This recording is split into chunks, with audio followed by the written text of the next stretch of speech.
आज पूरे मुल्क में ईद उल फित्र मनाई गई।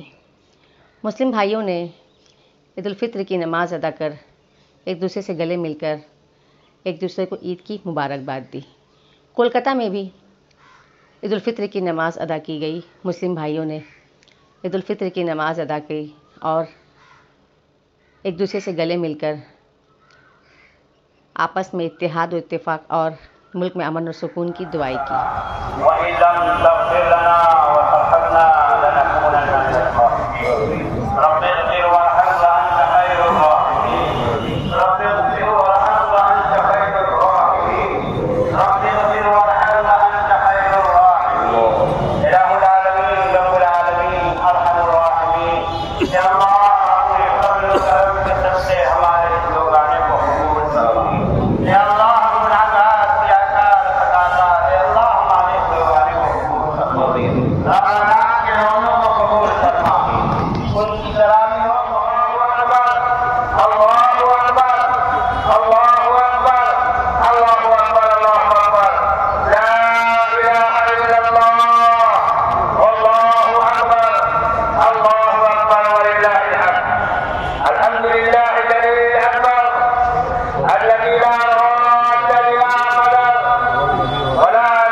Yes.